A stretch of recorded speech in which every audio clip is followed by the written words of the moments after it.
Ready? हा, धडा आहे कारागिरी. फक्त मला कारागिरी या शब्दाचा अर्थ बोलू सांगते. कारागिरी म्हणजे काय? कारागिरी हा शब्द तुम्ही ऐकलं नसेल. तुम्ही कारागीर ऐकला? कारागीर, कारागीर म्हणजे एखाद्या गोष्टीचं काम करणारा, ज्याला त्या गोष्टीचं नॉलेज आहे. सोन्याच्या दुकानामध्ये गेल्यानंतर सोनार असते, तिथे एक दागिने घडवणारा माणूस असते बघा, त्याचं फुकटे बघा, फुकटे असं दागिन्याला, तर त्याला काय म्हणतात? कारागीर म्हणतात. कारागीर. एखादा सुतार असेल, ते जर लाकडाचे अवजार करायला ते बॉस करत, तर सुतार असते, ते लाकडाचं काम करते, लाकडाचे अवजार बनवते, ते पण एक कारागीर. लोहार असते, ते काय करते? लोखंडाचे अवजार बनवते, ते पण एक कारागीर. या व्यतिरिक्त कुंभार असते, ते मातीच्या वस्तू बनवते, ते माती काम करणारा कारागीर. याच्या व्यतिरिक्त तुम्हाला आणखी कोणता कारागीर लक्षात आला सांगा मला. तुम्ही पाहिला हवा ती गोष्ट ती माणूस बनवते, कुठेतरी गोष्ट ती घडवते. सुतार झाला, लोहार झाला, कुंभार झाला. ते मटके करणार सर. आणखी कोणाचे कारागीर? ते मटके करणार, ते मडके करणारा मातीचे काम करते, ते म्हणजे कुंभार व्हायचे. तर याच्यामध्ये कोणत्या कारागिरीची माहिती आपण ते पाहूया.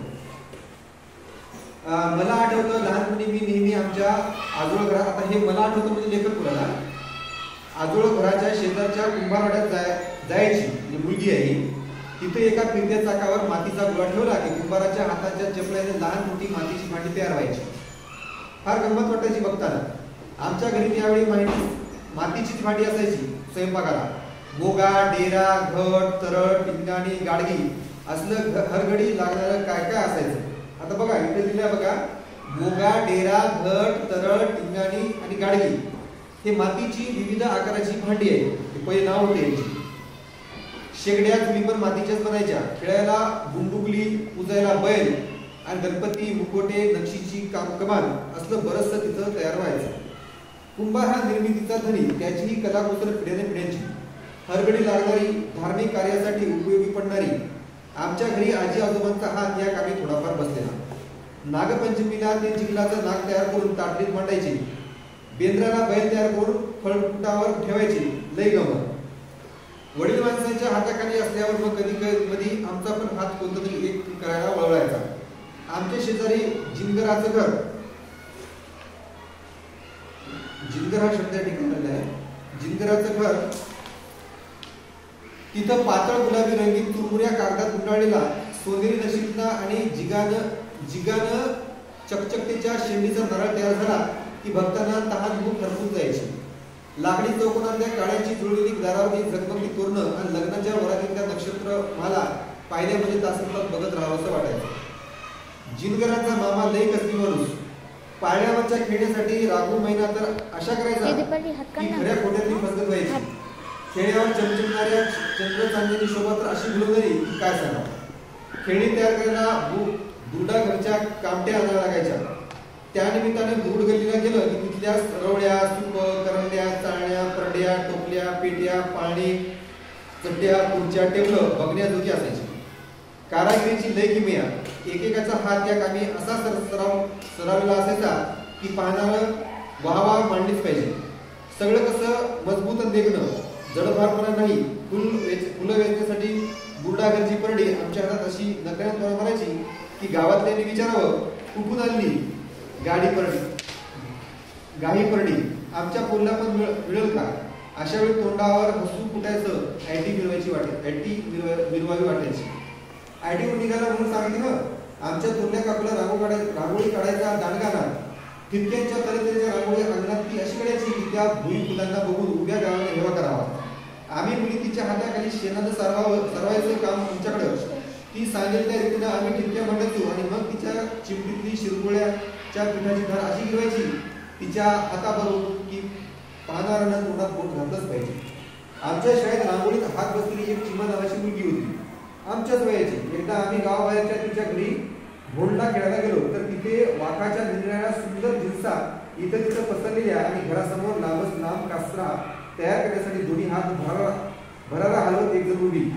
लाकडाच्या मुठीतनं अडकवलेला वाघाचा कच्चा धागा तिच्या हातांच्या अस्सल गिरक्यांसाठी पीळ धारण करायचा आणि मग त्या टोकाला बसलेला माणूस हा पीळ एका एक गुपित झकासपैकी दोरखंड तयार करायचा.